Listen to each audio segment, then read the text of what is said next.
नमस्कार, मैं हूं आपके साथ अनुष्का राय और आप देख रहे हैं इंडिया समाचार। खबर बलिया से है, जहां ऐसा कॉल आपके मोबाइल पर आता है तो हो जाए सावधान, नहीं तो हो जाएंगे आप भी ऐसे लोगों के शिकार। यूपी बोर्ड का रिजल्ट अभी आया नहीं, लेकिन साइबर ठग सक्रिय हो गया है। ऐसा ही एक कॉल यूपी के बलिया में एक छात्र को आया और उस छात्र को पास कराने के नाम पर 50,000 रुपए की मांग की गई। साइबर ठगी करने वाले अब यूपी बोर्ड के परीक्षार्थी और उनके अभिभावकों को फोन कर पहले तो बताते हैं कि आपका परीक्षार्थी का रिजल्ट खराब हो गया है और वह एक विषय में फेल है। उसके बाद परीक्षार्थी को पास कराने के एवज में पैसे की डिमांड करते हैं। Anand Mohan Mishra, bureau chief, Ballia. हाँ, क्या हुआ है आपके साथ? हाँ, मैंने यूपी बोर्ड से 10वीं की एग्ज़ाम दी है। 3 अप्रैल को एक कॉल आया मेरे भाई के फ़ोन पे। उसने बोला आपकी बहन फ़ेल है। तो भैया ने पूछा किस सब्जेक्ट में फ़ेल है, तो उसने पूछा उसने बोला मैथमेटिक्स में। तो मैंने तो मैथमेटिक्स लिया ही नहीं है, होम साइंस लिया है। तो फिर भैया बोले कौन सा सब्जेक्ट में, तो थोड़ी देर रुका, फिर बोला साइंस में। फिर भैया बोले तो क्या करना पड़ेगा, तो उसने बोल रहा है अगर फेल वाला मार्क्स हटाकर पासिंग मार्क चाहिए तो 50,000 रुपये ट्रांसफ़र करवा दें, नहीं तो फेल वाला नंबर जो है हटवा कर पासिंग मार्क डलवा देंगे।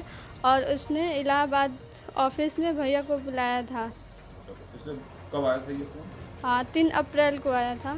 तो 10-15 दिन से तो परेशान ही है कि ये कौन है और क्यों इतना परेशान कर रहे हैं लोग छात्रों को, और सोच भी रहे हैं कि ये कहाँ के हैं, ये सब परेशान करने वाले।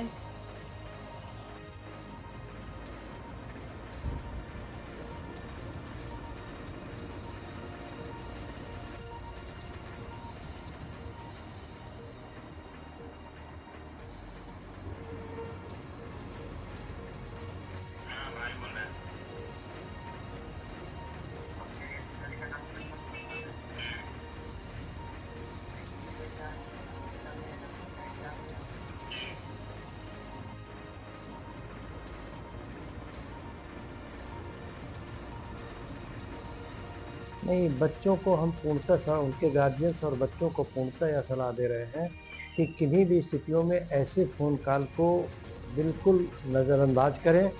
ये फर्जी फ़ोन कॉल है, कोई इस तरह की बातें नहीं हैं। इनके विरुद्ध संबंधित थाने में जो भी निकट हो, उनके विरुद्ध प्रथम सूचना रिपोर्ट दर्ज कराएं, क्योंकि यह कॉल बिल्कुल फर्जी है। इस तरह की कोई घटना हो ही नहीं सकती है, इस तरह की कोई बात हो ही नहीं सकती है।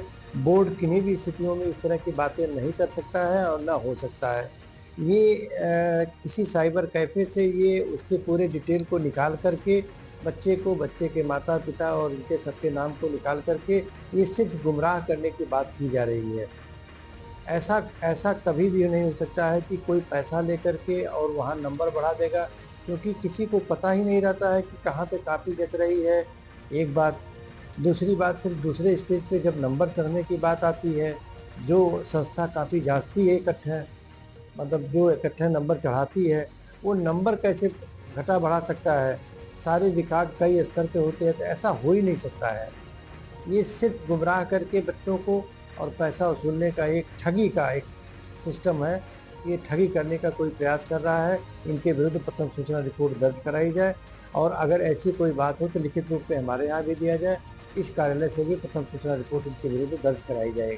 क्या पहले भी इस तरीके का मामला संज्ञान में आया था? नहीं, इसके पहले भी संज्ञान में आया था कि तो बीच में बिल्कुल बंद हो गया। इस नाते हम लोग जो है पत्राचार तो किए कि किसी भी हालत में इस तरह की गतिविधियाँ कोई अगर होती है तो उसके विरुद्ध प्रथम सूचना रिपोर्ट दर्ज कराई जाए, किंतु कोई संज्ञान में, कोई लिखित रूप में कोई इस तरह की बातें हमारे पास नहीं आई। अन्यथा की स्थिति में हम स्वयं प्रथम सूचना रिपोर्ट दर्ज कराते हैं इनके खिलाफ।